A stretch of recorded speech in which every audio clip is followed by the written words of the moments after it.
Entonces, la estructura va a estar al servicio de la función. Ese es un concepto fundamental en todas las ciencias básicas. La estructura está al servicio de la función. ¿Por qué tiene ese diseño? Pues porque está diseñado para cumplir cierta función.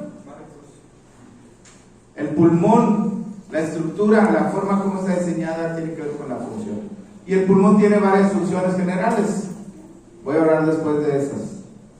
Por ahora veamos en primer lugar el concepto fundamental, que es la ventilación. Dale, por favor. Ventilación pulmonar. La ventilación es para el sistema respiratorio lo que el gasto cardíaco es para el sistema cardiovascular.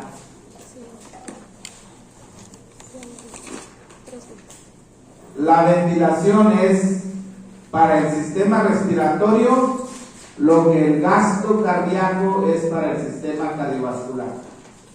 El gasto cardíaco es el flujo de sangre, 5 litros por minuto. Salen del ventrículo izquierdo o del ventrículo derecho también, se distribuyen en todo el cuerpo, 5 litros por minuto. El aire que entra a los pulmones o que sale de los pulmones es una cantidad similar. Y vamos a hablar entonces qué relación tienen estas dos cosas: la ventilación y el flujo, la ventilación y el gasto cardíaco hacia los pulmones. ¿Todos están en mente? ¿Todos? Dale, por favor. Vamos a hablar de las estructuras y de las funciones. Dale. Siempre que vean una lista, ni la voy a repasar, apréndasela de memoria, por favor. Aquí simplemente dense cuenta que el sistema cardiovascular tiene más de una función. Las personas, el sistema pulmonar, las personas comunes, pues nada más te van a decir, ¿para qué es el sistema respiratorio? ¿Para qué son los pulmones? Para respirar. No te van a decir los pulmones son para regular el pH, pero es una de las funciones y es muy importante, regular el pH de la sangre. Si tu sistema respiratorio no funciona bien, vas a tener acidosis respiratoria. Siguiente, por favor. Vamos a ver este caso. ¿No se han metido a mente algunos?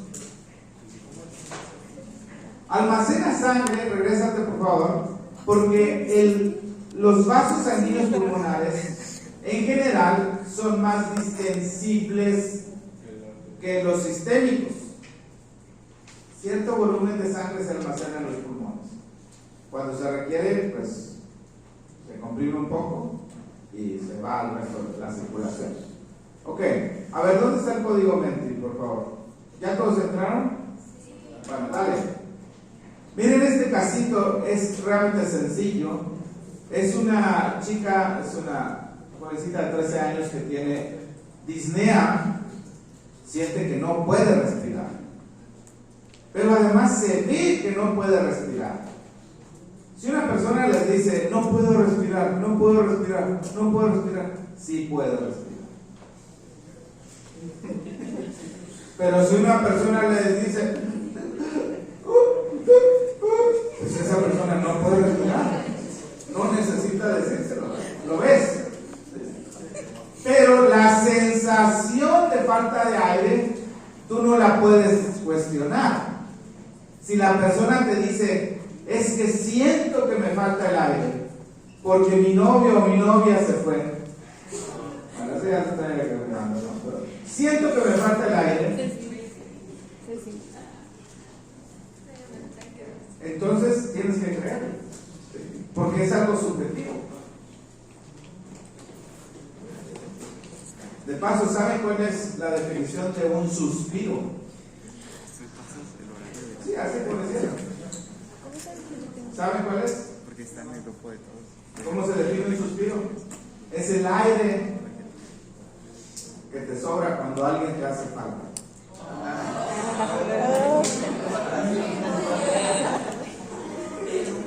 El aire que te sobra cuando alguien te hace falta. Bueno, esta niña tiene asma. Ya, su diagnóstico está conocido. Ha padecido desde los 3 años, 10 años con su problema, imagínense. Su presión para esa edad está bien, su pulso pues un poco elevado, pero es claro que tiene dificultad para respirar porque se nota el esfuerzo que está haciendo. Las costillas se le notan marcadamente. Los campos pulmonares tienen baja ventilación y además hay un ruidito que hace... No, soplos.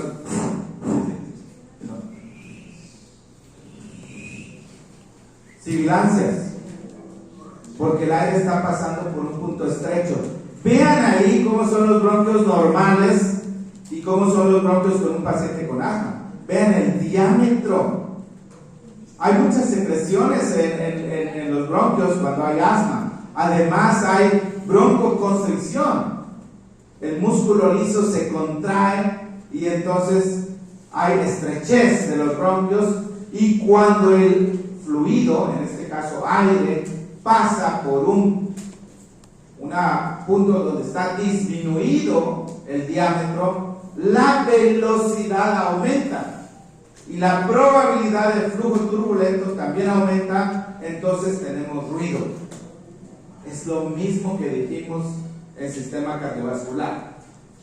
Sus laboratorios, ella tiene una hemoglobina un poquito alta porque digamos que vive a nivel del mar, esperábamos 12 a 14, tiene un poquito más, pero vean el pH. ¿Cómo está el pH? Está alcalino. ¿Alcalino? No. Lo normal del pH, ¿cuánto es? 7.40. 7.40. 7.40, entonces tiene acidez. ¿Qué está reteniendo ella? ¿Por qué aumentó la concentración de protones en su cuerpo? Por la retención de CO2.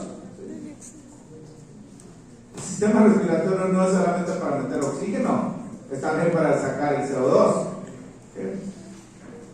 La saturación debería de ser casi arriba de 95, está baja. Vamos a hablar de este concepto más adelante. Las presiones de oxígeno disminuida debería ser casi 100 y de CO2 elevada. Entonces, ahí está el problema. ¿Qué harían ustedes para resolverle la situación a esta niña? Broncodilatador. ¿Qué más? Broncodilatador. Es un proceso inflamatorio, el asma. Es una enfermedad donde hay muchos mediadores de inflamación. Antihistamínicos quizás son los que menos. Antiinflamatorios, esteroides, claro. Ahora, vamos a ver, prestenle atención a esta figurita muy sencilla. Aquí tenemos un punto intermedio entre algo muy estrecho, es el diámetro de un bronquio, y acá tenemos un diámetro grande. La estimulación de los receptores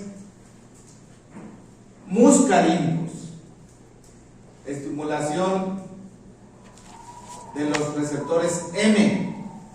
Hay 5 tipos de receptores M, Elielobar.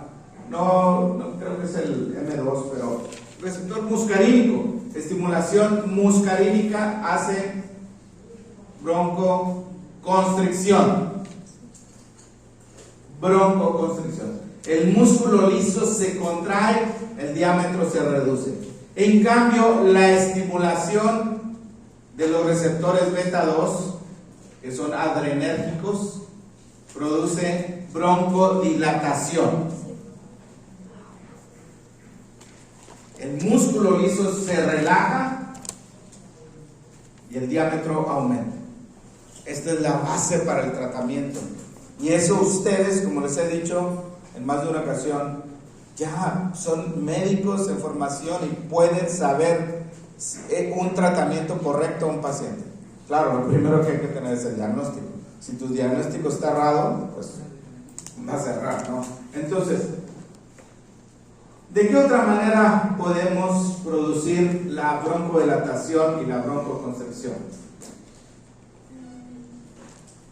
¿Cómo puedo yo de un bronquio que está pequeño, su diámetro, llevarlo a un diámetro normal? Con fármacos. Sí, con fármacos, pero ¿qué tipo de fármacos? Para acá es broncoconstricción. Si pongo un antagonista, o sea, se opone a la acción muscarínico, entonces vamos a tener la broncodilatación. Es decir, cuando digo acá estimulación, también podríamos decir agonista muscarínico. No le vas a dar un agonista a ninguna persona. Pero, por ejemplo, ya vimos un caso clínico donde una paciente que había ido al campo y se intoxicó con inhibidor de la acetilcolinesterasa tuvo broncoconstricción. Traigan a su memoria ese caso. ¿Qué hacen los inhibidores de la acetilcolinesterasa? Pues inhiben a la acetilcolinesterasa. Entonces, ¿qué pasa con la cantidad de acetilcolina? Aumenta. La acetilcolina es un estimulante de los receptores muscarínicos. O sea, esto lo hace la acetilcolina. ¿Se utiliza la acetilcolina como tratamiento para algo? No. Hay pruebas que se utilizan en derivados de la acetilcolina para ver si hay broncoconstricción, pero no, acetilcolina no es para tratamiento, ni siquiera a un paciente con miastenia gravis. A un paciente con miastenia gravis le das inhibidor de la acetilcolinesterasa para aumentar la cantidad de acetilcolina. Entonces, un antagonista muscarínico, alguien que bloquea el receptor muscarínico, sería la atropina. Este sí es un fármaco, atropina. Y los derivados de ella, atropina y derivados. Realmente la atropina para el manejo de asma no se usa, son derivados de la atropina. La otra manera de ir desde broncoconstricción hasta una normal, ¿qué sería? Agonista beta 2. Agonista beta 2. ¿Cuál es un agonista beta 2? Un ejemplo de un agonista beta 2. El salbutamol. La adrenalina, el salbutamol son agonistas. Salbutamol. La adrenalina salva vidas, en persona que está con un estado de shock anafiláctico. Hay muchísimas cosas. Hay que ponerle adrenalina. Entonces, veamos la siguiente figura, por favor, la siguiente diapo. Ni modo que no me respondan aquí. No que estaban metidos. Sí. Tienen que volver a entrar. 35, son 50 ustedes. Vamos. Pero déjame borrar aquí a ver. No, pues, o sea, quiero ver qué tanto retuvieron de esto. Un ejemplo tan sencillo. Dale, vamos con la pregunta.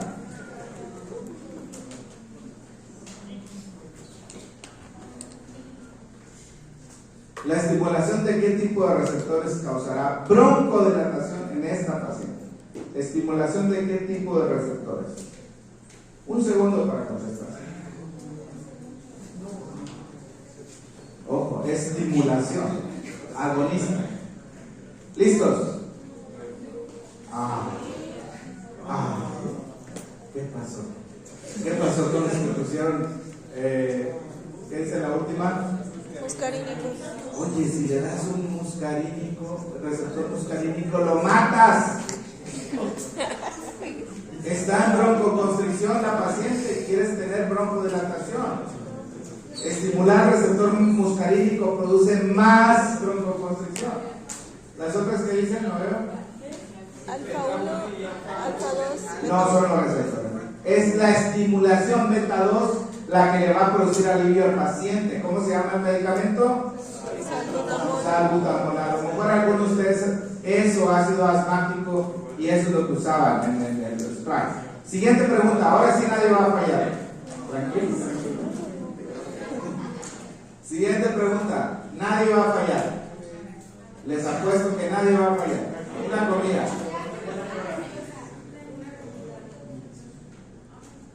La inhibición de cuál tipo de receptor causa broncodilatación.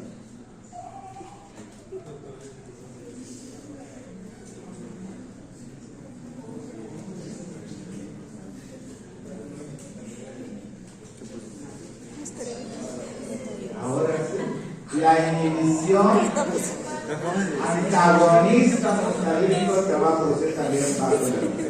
¿Por qué pusieron la inhibición del beta? La inhibición del beta te produciría broncoconstricción. Me deben una comida. Pero se equivocaron. Pues nada más se acuerdan que pusieron para un lado es beta 2 y para el otro lado es muscarino. Ya, listo, con eso necesito. Estimulación beta 2, broncodilatación. Estimulación muscarínica, broncoconstricción. Lo demás lo deduces a partir de esto. No se tienen que saber todas las opciones. Siguiente. A ver, aquí tenemos. No alcanzo a leer. ¿Qué dice? Ok, esto es esteroides. También hay que dar al paciente muchas veces porque necesita desinflamar. Los esteroides son antiinflamatorios. Acá hay salbutamol. ¿Alguien quiere un poquito? ¿Se da un disparo? Broncodilatación. Se llama ¿qué? Tresaltec. Salbutamol. Tiene la ventaja de ser algo selectivo del beta 2, porque si fuera beta nada más, también estimularía el corazón. Los receptores del corazón son beta 1, los receptores de los bronquios son beta 2. Tienen que saber lo específico.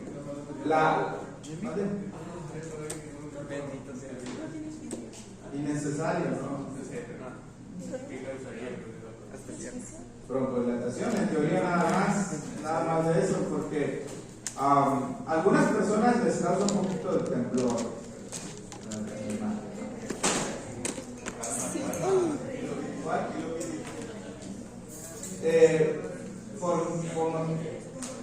Formoterol, ¿te ha causado así temblor? Algunos causan. Ahí está. Tenemos a los dos. Hipratropio. ¿De dónde deriva el hipratropio? Bromuro de hipratropio. ¿De dónde deriva? ¿De dónde creen ustedes que derivan? De la Hipratropio, ¿dónde creen que deriva? atropina. Es un antagonista muscarínico. ¿De dónde derivaría? De la atropina. Dije la atropina y sus derivados. Hipratropio, ¿no se parece a atropina? Sí, entonces, hipratropio. Ya le pueden poner a su hijo hipratropio. Y el salbutamol. O sea, esta fórmula tiene los dos. El antagonista muscarínico, que es el ipratropio, y el salbutamol, que es agonista del calor. Me deben varias clases de farmacología ya. Todas gratuitas. La siguiente. Siguiente, vamos.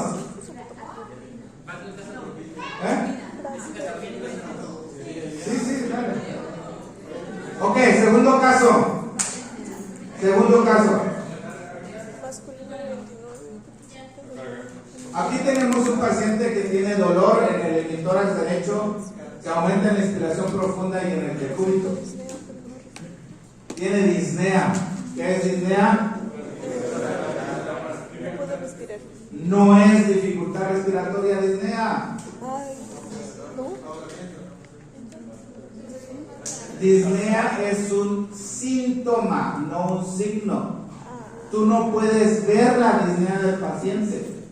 Tú puedes ver la dificultad respiratoria, el esfuerzo que hace. Pero disnea es solamente la sensación de falta de aire. Si el paciente te dice, siento que me falta el aire, tienes que creerlo. Si te dice, no puedo respirar, y tú estás viendo que está respirando bien, pues ahí no le puedes creer. Entonces, este paciente fuma, malísimo hábito, su presión está baja, está consciente, tiene palidez cutánea, tiene fases de dolor en la inspiración profunda. ¿Qué está pasando con este paciente? Disminución. Un dolor en el tórax te asusta. El otro día me llamó una persona a las 4 de la mañana, es que tengo un dolor, no puedo respirar. Vaya al hospital. Sí, va a ser la mañana. Al inspirar, si te duele, puede ser la pleura, puede ser un neumotórax, o sea, una pleuritis, un neumotórax. Y en este caso el paciente tenía dolor a la inspiración profunda. ¿Qué tal si esa persona que me llamó tenía un tromboembolismo? Tiene que ir al hospital. Definitivamente. El angiotac de este paciente demostró tromboembolismo. ¿Qué es un tromboembolismo? Un trombo. ¿Un trombo? ¿Qué es el trombo? ¿Qué es el trombo? Es un coágulo. Ya vimos sangre. ¿Y embolismo? ¿Se desprende y luego? Va a otro lugar. Puede ser ascendente, ¿verdad? Se desprendió de las extremidades inferiores. Si están mucho tiempo en el avión, por ejemplo, sin levantarte, entonces 7, 8, 9, 10 horas, de pronto un coágulo se forma, se desprende, va al pulmón, se puede morir la persona. Vean ahí cómo tenemos representado la circulación pulmonar.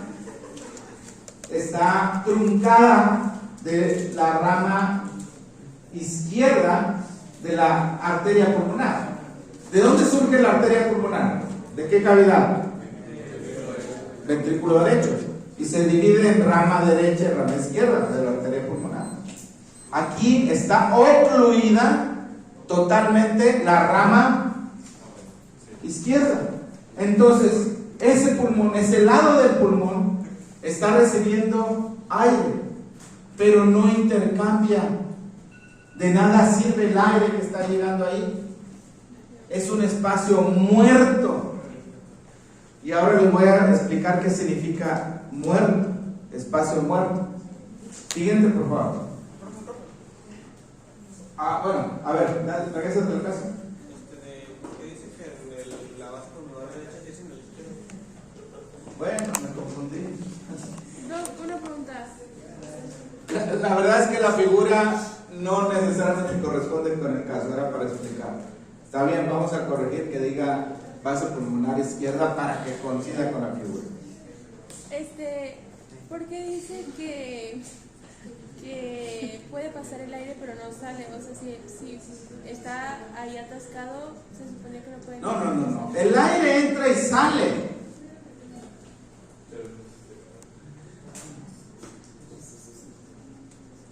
El aire entra y sale,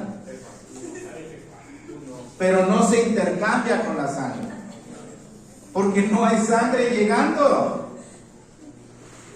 No llega la sangre al lado izquierdo, llega el aire, pero si no hay sangre, ¿cómo vas a intercambiar oxígeno con CO2? Muy buena pregunta, observación. No hay preguntas tontas, ¿verdad?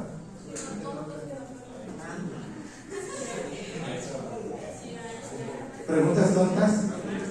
A ver, ¿cómo cuál?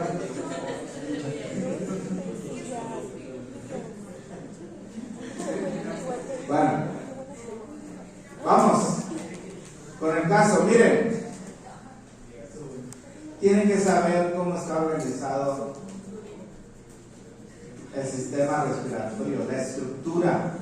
El tema que estamos viendo es estructura. Entonces, 8A, mira, las vías respiratorias se dividen en dos partes. Bueno, realmente en tres, pero aquí vamos a dejarlas en dos. Una zona que se llama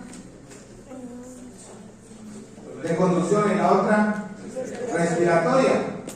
La zona de conducción no intercambia gases entre los bronquios y la sangre. No hay, entre la vía respiratoria y la sangre no hay intercambio. Es solamente para llevar el aire a lo más profundo del tórax, de los pulmones. Zona de conducción. En cambio, la otra, la zona respiratoria, y la voy a representar como está ahí en esa campanita, zona de conducción y zona respiratoria, es donde se realiza el intercambio de gases.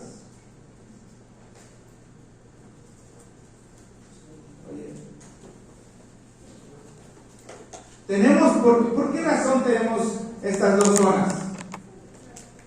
¿Qué es lo que hace que sí haya intercambio y por qué en la otra zona no? La presencia de alveolos.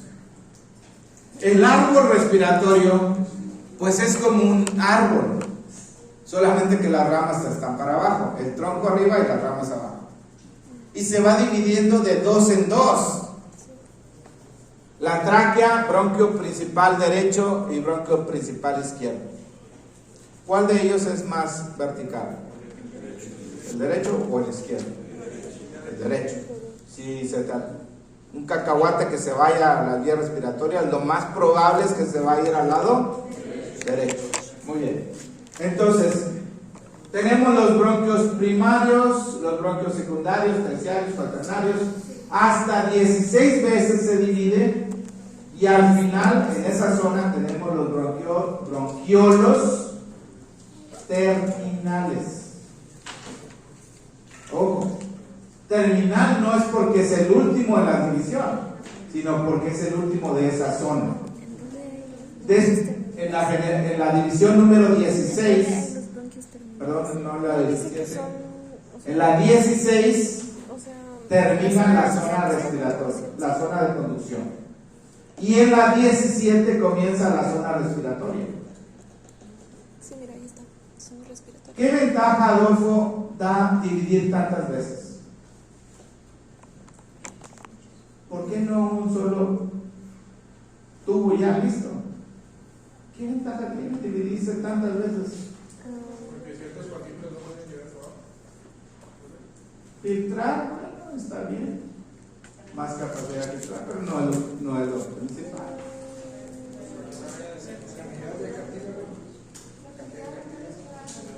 Sí, la cantidad de alveolos. O sea, ¿cuántos alveolos hay en total en los pulmones, entre los dos pulmones, en un adulto? 300 millones.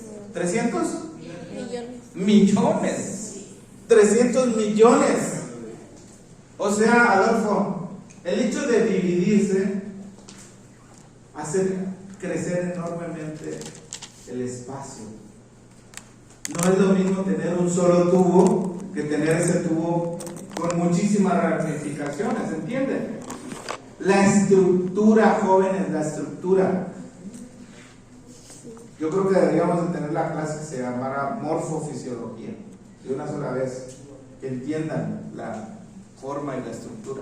Así hay escuelas de medicina que la clase se llama morfofisiología. No puedes separarlas. Ok. El primer bronquio en la división número 17 se llama bronquiolo respiratorio. ¿Cuál es la diferencia entre un bronquiolo terminal y un bronquiolo respiratorio? Estructuralmente.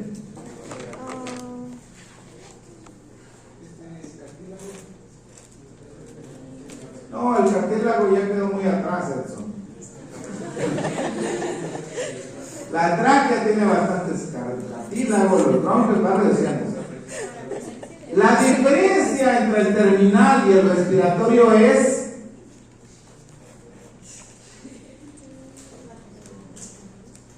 Rosita. Muy bien.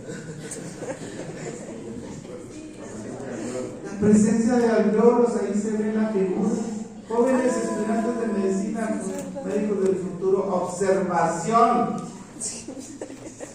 Es una de las habilidades más importantes que tienen que desarrollar. Casi no se ve, pero ahí están. Los alveolos son evaginaciones, son pelotitas, son burbujas que salen de la pared de los alveolos, de los bronquios. Bronquiolo terminal no tiene alveolos, bronquiolo respiratorio sí tiene. Y entonces el volumen de la zona respiratoria aumenta muchísimo. ¿Cuánto es el volumen de la zona de conducción? A ver. Vamos a ver si hay más información ahí. ¿Cómo dices? Déjalo. ¿Cuánto es el volumen? Bueno, perdón. Alveolos de vaginaciones en forma de bolsa, 300 millones, diámetro pequeño. Pared de los alveolos. ¿Cómo es la pared? Extremadamente delgada. Sí. Y es lo que permite el intercambio, porque los vasos sanguíneos, los capilares pulmonares, forman como una capa de sangre alrededor de los alveolos. Ahí se ve en color azul una ramita de la arteria pulmonar. ¿Qué tipo de sangre lleva la arteria pulmonar? ¿Oxigenada o desoxigenada? Por eso está en azul, desoxigenada. Cuando pasa por los alveolos, la sangre se oxigena y entonces ahora se ve rojo. Siguiente. Pregunta. Vamos. 3 de 12. Imagínate. Una arteria y una vena. Jóvenes, deberían tener toda la energía del mundo. ¿A qué se levantaron hoy? Porque, por ejemplo, es una arteria pulmonar, pero tiene A las 3 veces que les hablaron. muy distinta a todas las demás Yo arterias. me levanté a las 5 a Creo que se refiere más a caminar. la dirección de que él se va y el otro regresa. ¿A caminar?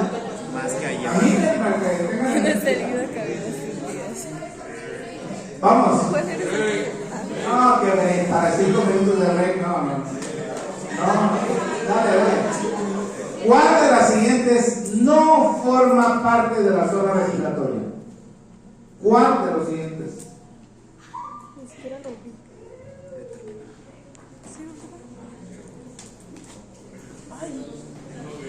Sí, porque estaba ese y ya lo empezaron. Es el bronquiolo terminal. El bronquiolo terminal es la última parte de la zona de conducción. No tiene alveolos. Siguiente. 4 de 12, ahora sí.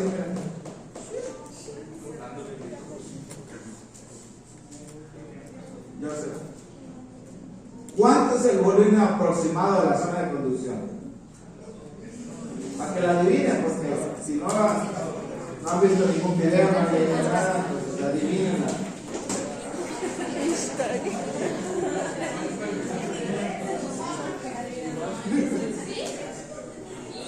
150 mililitros. Cuando no sepan, pónganse, porque pues, generalmente los maestros tratan de esconder la respuesta. Inconscientemente tratan de esconderla. Entonces, lo más probable es que pónganse. Un buen examen. No, precisamente porque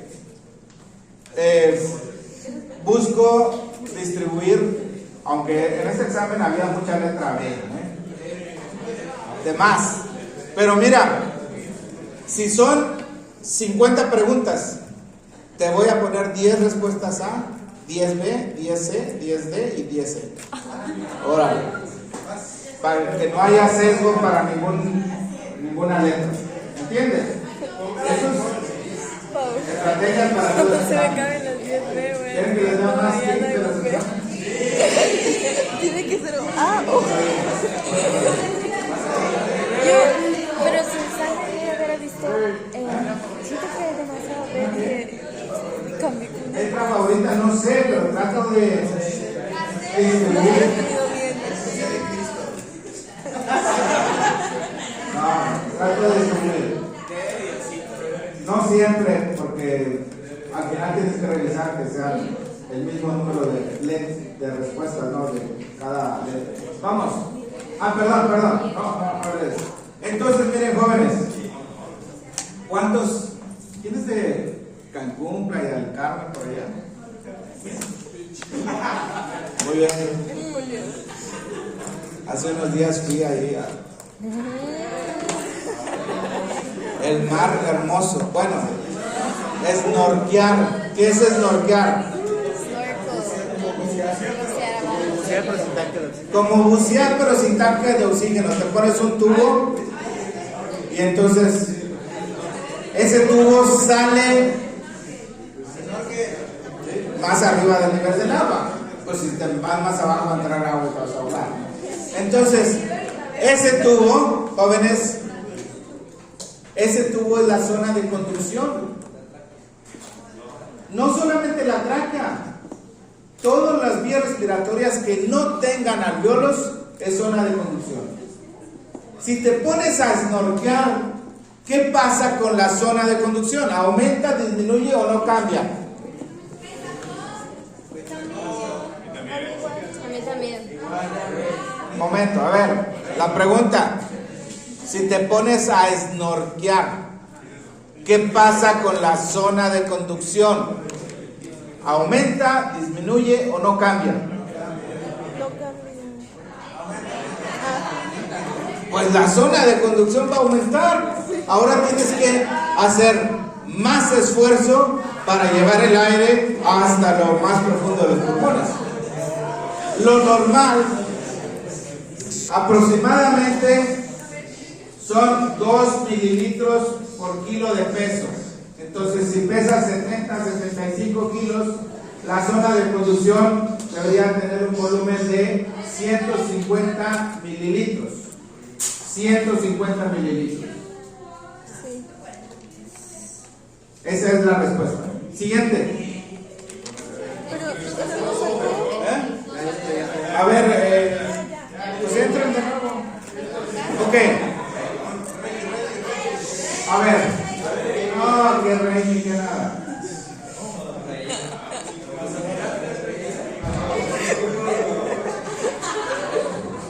Vamos a hablar de la mecánica de la respiración. A ver, miren. Si ustedes me están viendo, a veces los alumnos piensan que uno no los ve, se ve aquí, de aquí se ve absolutamente todo.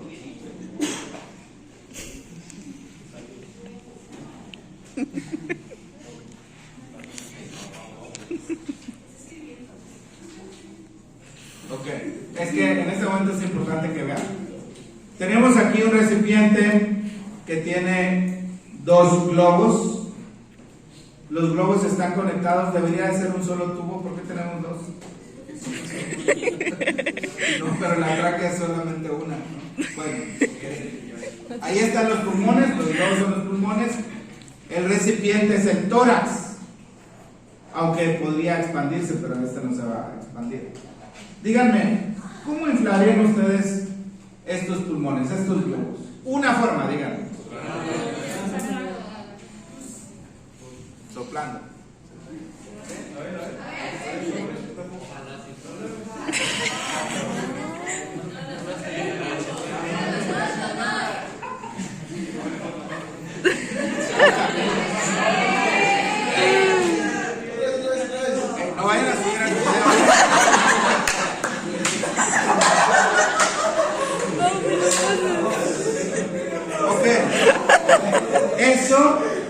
Es respiración de boca a boca. Y se llama respiración a presión positiva. Si le conectamos una máquina al paciente con un tubo, inyectamos aire, esa máquina se llaman ventiladores, va a inflar los pulmones. Pero esa no es la forma como respiramos. La respiración que hacemos es una respiración de presión negativa. Lo que hice es presión positiva. ¿Cuál es la otra forma de inflar los pulmones?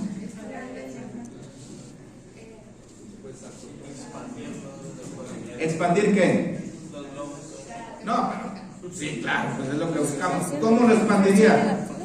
Que no sea inflando. Negativo. ¿Con presión de qué? Estirando las paredes. A ver. No sé. Estirando las paredes. ¿Cuáles paredes?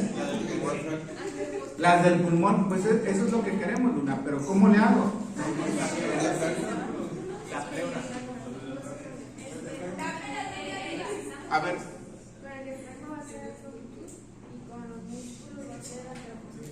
Ok. Su compañera ya nos está hablando de los músculos. Pues el recipiente no se puede expandir, no tenemos músculos en la pared, pero sí tenemos un músculo aquí abajo, esta membrana de un globo. La membrana verde es el diafragma. Si yo jalo el diafragma hacia abajo, como sucede en la inspiración, ahora sí toma el video. A ver, ¿qué va a pasar con los pulmones?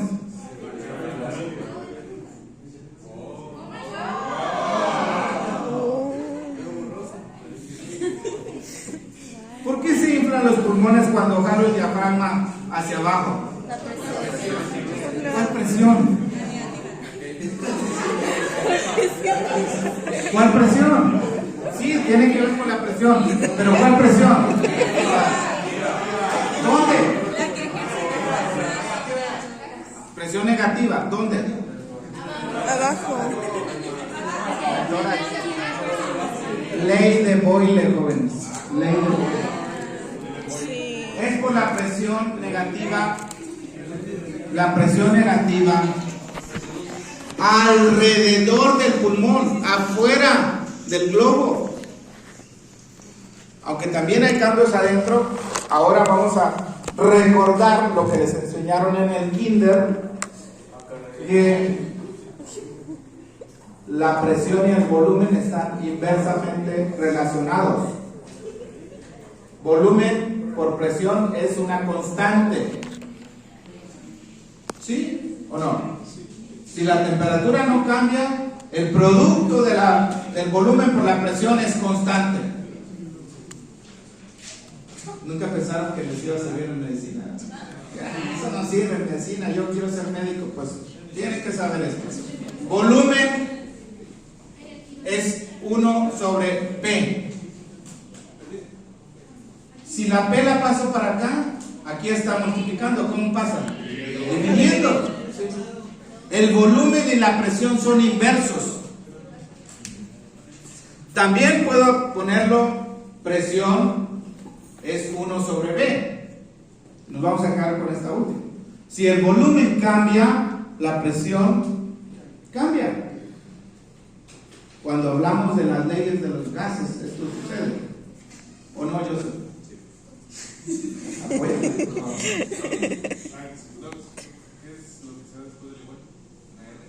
K, constante.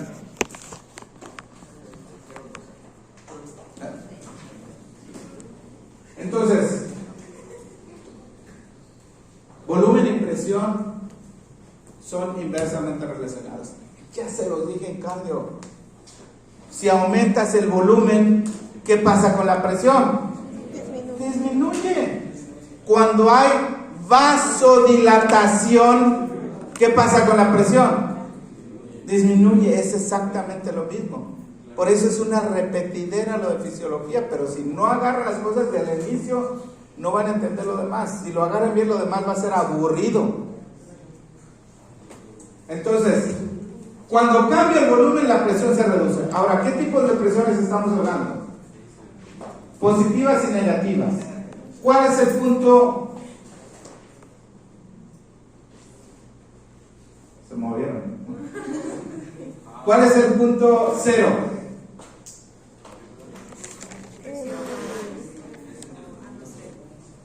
¿Cuál es el valor cero de la presión? 760, muy bien. A nivel del mar. Porque si te vas al lago Titicaca, ya la presión es otra. 760 milímetros de mercurio es igual a cero. Por conveniencia. Si la presión es más 761, para no tener un número tan grande, dices más 1. Si es 762, pues es más 2. Es más fácil manejar esta escala. Y si dices 759, es igual a menos 1. 758, pues menos 2, y sucesivamente. Presiones negativas son presiones subatmosféricas. Presión negativa es una presión menor que la presión atmosférica.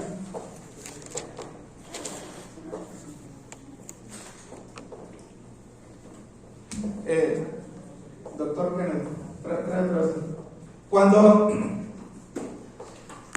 César, hoy han estado muy platicadores ustedes. A ver, deténganlo por acá.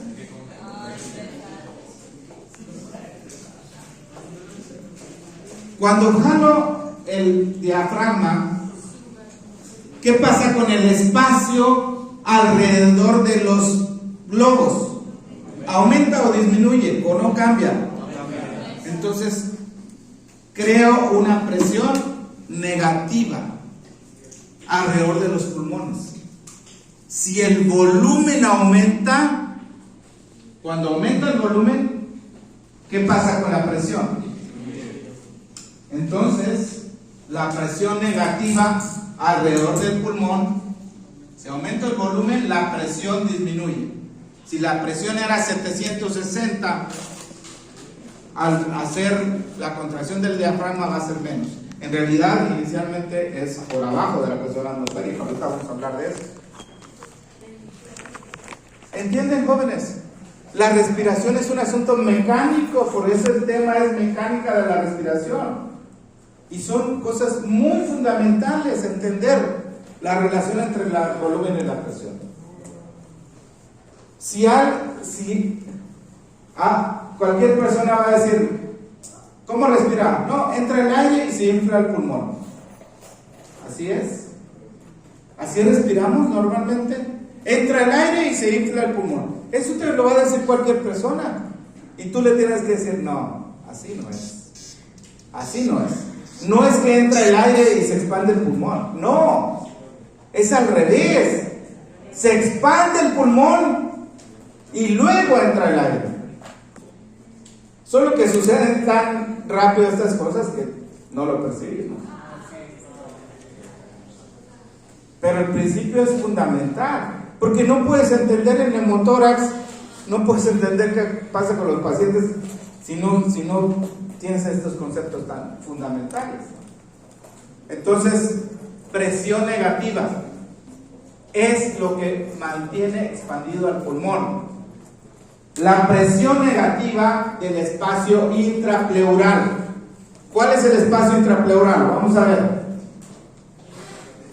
Bueno, tenemos músculos para respirar. Petit, no te duermas.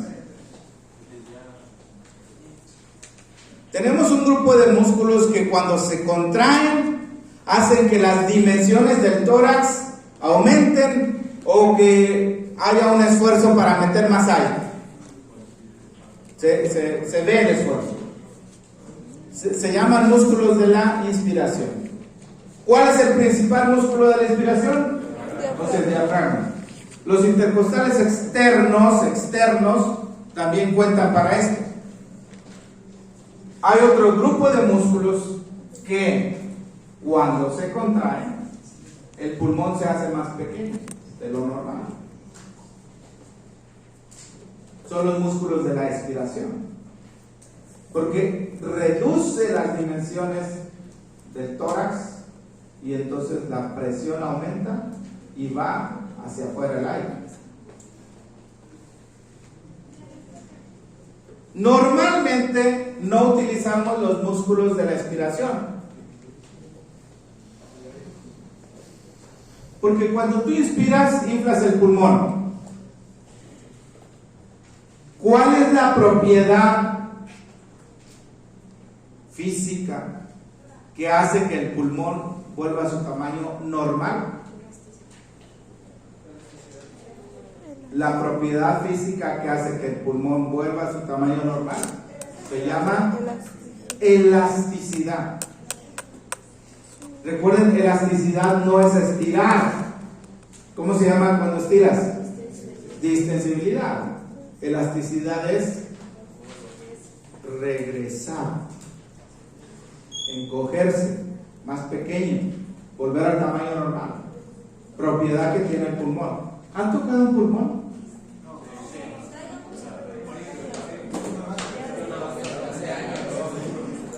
Cuando estaban en la prepa, ¿qué hicieron con el conejito? No anden. Miren, voy a poner aquí un asunto que no es algo tan exacto, pero me quedé pensando ahorita si se comprendió el tema de las presiones.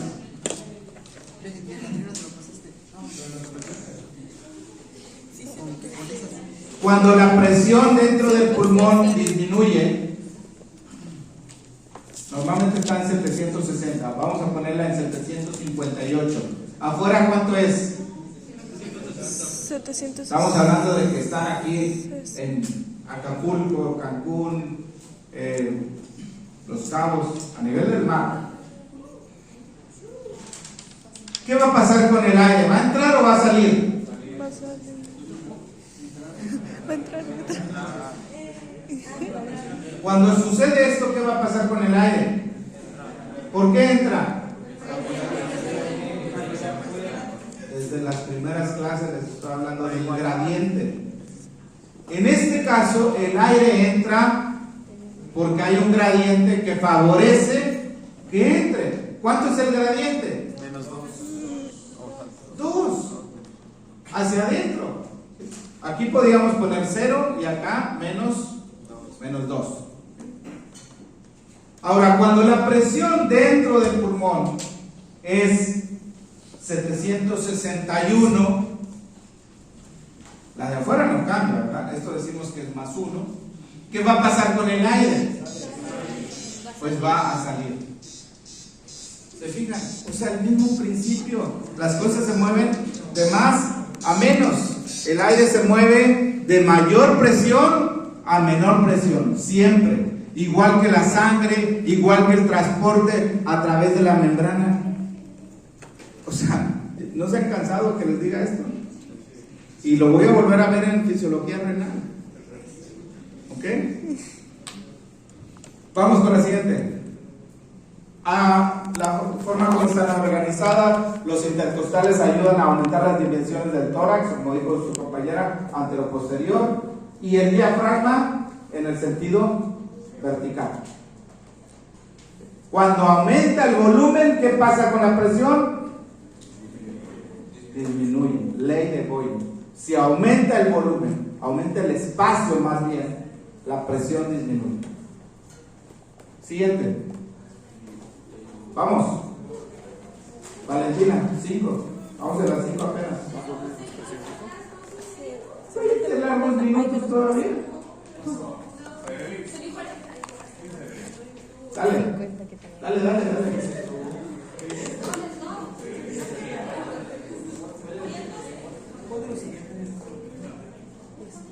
Julio César Peraza. ¿No has firmado? No, sí firmé. ¿Dónde? ¿Hasta arriba? ¿Por qué firmaste o qué? No, firmó arriba. A ver, 2 segundos. Músculo de la expiración. No me sirvió nada. Expiración activa, normalmente es pasiva. Entonces, en este caso, la respuesta es intercostal interno. Interno reduce las dimensiones del tórax. ¿Qué pasa? Oye, la gorrita es para toda la clase fuera, en todas las clases, no solamente en el. Siguiente, vamos. Ley de Boyle, ya se las dije. Vamos. La forma como actúan los intercostales, elevando las costillas, aumentan las dimensiones del tórax, los externos, y los otros hacen lo contrario, reducen las dimensiones. Ahí está, el origen e inserción de los externos permite levantar, digamos, las costillas, y el otro es deprimir las costillas. Fíjense que los músculos intercostales, cada línea es una costilla.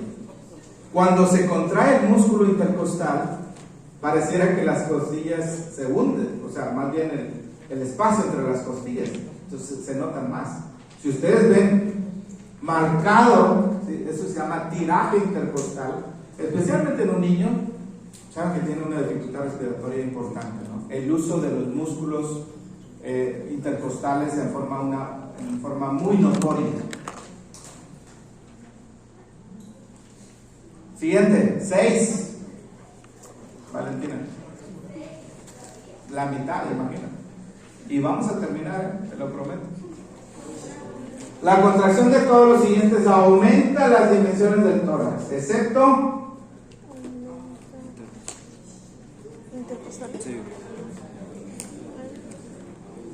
cuando se contrae, aumenta las dimensiones del tórax, excepto uno. Uno de ellos no hace esto.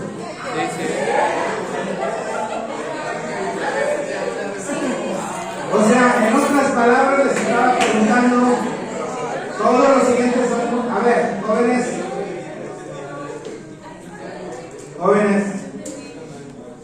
en otras palabras les estaba preguntando, la contracción de todos estos causa inspiración, excepto, ¿cuál no es de inspiración? Siguiente. Presión negativa, ya se los dije, vamos. Ok, ahí está lo que mostramos. La presión alrededor del pulmón se puede reducir, y entre más negativa sea la presión alrededor del pulmón, más inflado va a estar el pulmón.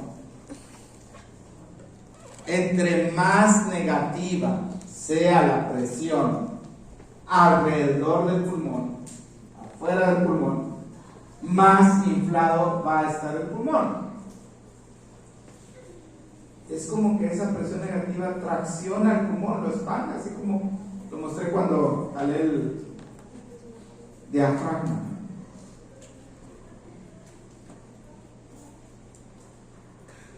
Cero, menos 10, más negativo, más expandido. Siguiente. 7. Imagínate yo desayunar de las 6 de la mañana, no voy a desayunar. Hay que decirle a mami que ¿cuál de las siguientes presiones es la que mantiene expandida el pulmón? Importantísima.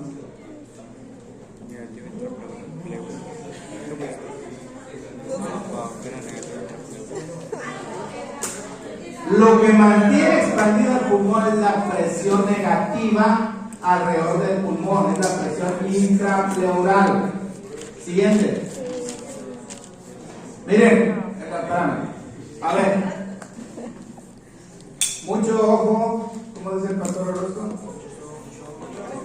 Ojo, pestañas. Bueno, eso que dice el pastor aplica perfectamente aquí. Pero debería traer al pastor de Orozco aquí, que les dé la clase de físico. Bueno, a ver, Giovanna. Miren, si ustedes no entienden qué es el espacio intrapleural y por qué los espacios intrapleurales están separados, les va a costar entender lo demás. ¿De qué color está el espacio intrapleural aquí? ¿De qué azul? ¿De qué tono de azul? Azul celeste. ¿Qué hay en el espacio intrapleural? ¿Cuánto líquido habrá? Casi nada. Unos cuantos mililitros. Es apenas, Valentina, una capita de líquido. ¿Entre qué y qué está el espacio intrapleural? Las pleuras son membranas, capas que recubren el pulmón. Más bien es como si el pulmón está metido en una bolsa de doble pared. Cada pulmón está metido en su propia bolsa de doble pared. La pared que está más pegada al pulmón se llama pleura visceral. La que está más pegada al tórax, pleura parietal. Y el espacio, intrapleural. Entonces, Laura, aquí está una bolsa. El pulmón se metió por el hilio pulmonar. Pero ese espacio intrapleural no tiene nada que ver, Texman, con el otro espacio intrapleural. Están totalmente separados. No hay ninguna comunicación. Si la presión intrapleural cambia en un lado, puede no cambiar en el otro porque no hay comunicación entre ellos. Entonces vean, ¿por qué se crea una presión negativa? Ya se los dije cuando hablamos de microcirculación, ¿eh? ¿Se acuerdan de la lata de sardina? Una lata de alimento, ¿cómo es la presión dentro de la lata antes de abrir? Negativa.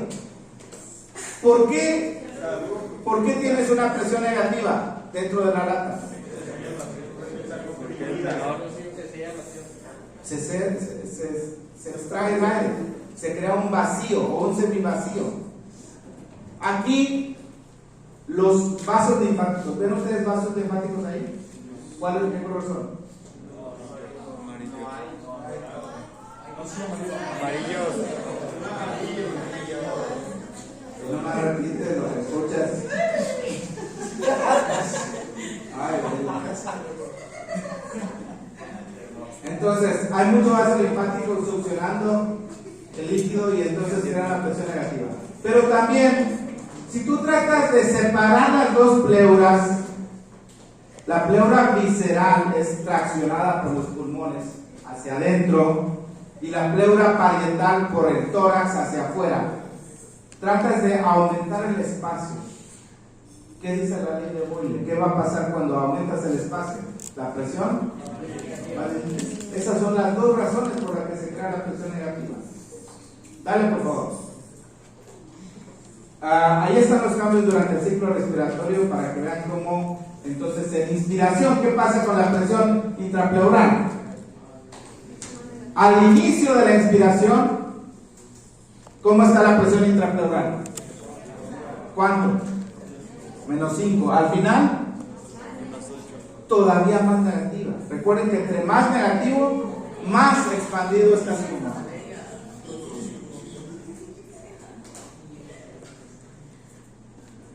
Siguiente. Luego regresamos a él. 8.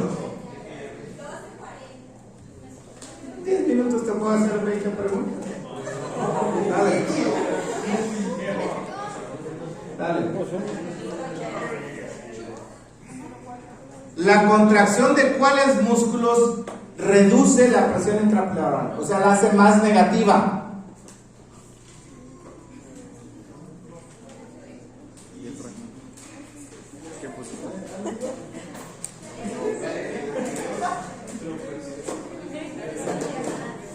¿Qué pusieron ahí? Yo puse de plata.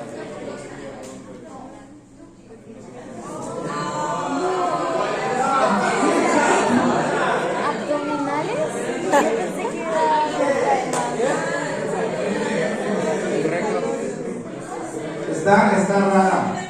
La respuesta correcta es diafragma. Sí. Es diafragma. Si se contrae el diafragma, aumenta el espacio y la presión alrededor del pulmón se hace más negativa. Entonces recuerden, lo primero es cambiar el espacio, después la presión se reduce y después entra el aire. Por eso se llama respiración a presión negativa. ¿Mande? Lo correcto es diafragma. La mayoría lo aceptó. Los intercostales externos también es una respuesta válida. Es que esa la hice con todo ya medio loco. Siguiente, vamos a completar las 12. Miren, los cambios durante el ciclo respiratorio. ¿En qué parte del ciclo respiratorio tenemos la más baja presión intrapleural? ¿Al inicio de la respiración, a mitad de la respiración o al final de la respiración? Al final, que ese es el inicio de la respiración.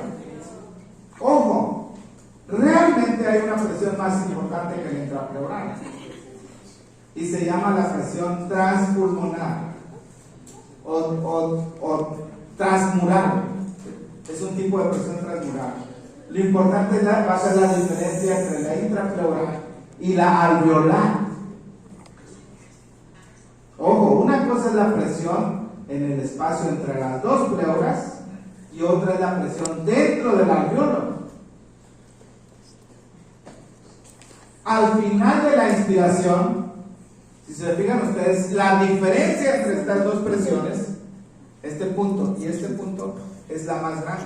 Estás expandido y en ese momento las fuerzas elásticas están listas para regresar el pulmón a su posición normal. Entre más grande sea la diferencia, más fuerza de retroceso elástico vas a tener. Siguiente. Caso clínico. Tenemos a esta persona con una herida en el hemitórax derecho o izquierdo. Derecho. ¿Qué pasó con su pulmón? Se colapsó. Y el espacio alrededor del pulmón, ¿qué pasó con la presión? Se neutralizó. Es decir, normalmente la presión alrededor del pulmón es cero, negativa o positiva. La presión alrededor del pulmón en el espacio intrapleural, cero, negativa o positiva. ¿Cómo es la presión intrapleural? Negativa. Eso es lo que mantiene expandido el pulmón. A ver, eso vete. Vamos a poner a eso como el caso clínico aquí. Yo voy a ser el delincuente, lo vamos.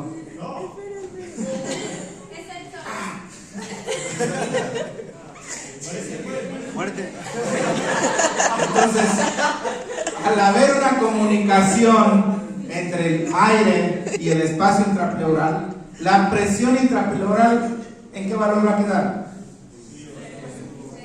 Cero. Y al hacer cero, ¿qué pasa con el pulmón? Incluso hasta puede ser positiva, ¿eh? El aire así como inyectando ahí en el espacio intrapleural. El pulmón se va a colapsar. ¿Cómo se llama esa condición? Donde ahora el espacio intrapleural creció y no solamente tenemos líquido, sino también tenemos aire. Neumotórax. Qué fácil de entender cuando entiendes todo el principio que hay detrás de eso. Qué fácil atender a un paciente. ¿Qué tienes que hacer a este paciente? A ver, dos cosas que podrían hacerle. ¿Qué le harías tú? El pulmón está colapsado, ¿qué le harías? ¿Qué le harías tú? El pulmón colapsado.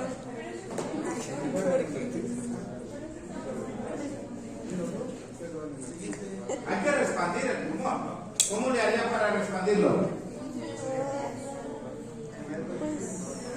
Punción lumbar, no. Pleural. Ok. No hay problema por el tema. Pero díganme, ¿qué harían? Ese paciente está ahí y no puede respirar porque uno de sus pulmones no está funcionando, tiene dificultad. Está casi inconsciente. Respiración de boca a boca. O sea, si lo que tienes a la mano es ponerle un tubo endotraqueal y conectarlo a una máquina, hay que hacer una distancia.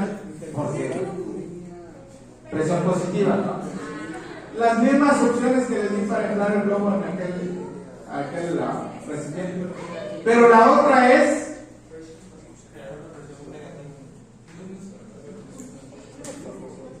funcionando el lazo.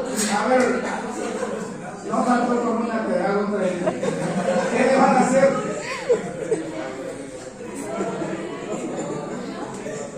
¿Qué le van a hacer? ¿Una sonda qué? ¿Nasogástrica? ¿Torácica? ¿Para? Función intratorácica. Pues sí, yo creo. ¡Hay que sacarle el aire! Oye, sí, claro, yo sé que ustedes saben. ¿Tuvieron implementos así? No lo sé. Digo, yo lo sé. Pero digo, no he llegado a ese toque. Pero Hay que yo poner, pienso se llama sello, entonces succionan el aire para crear nuevamente la presión negativa y el pulmón pasa, así bonito. Siguiente pregunta. Faltan 2 minutos. Miren, perdón, ahí está cómo está el hemotórax, colapso, y entonces hay que expandirlo. Siguiente. Las siguientes 3 preguntas, una estrellita. Perdón. Una 45, laboratorio, el que llega tarde, doble falta. La pérdida de la presión negativa causa. La pérdida de la presión negativa va a causar ¿cuál de los siguientes?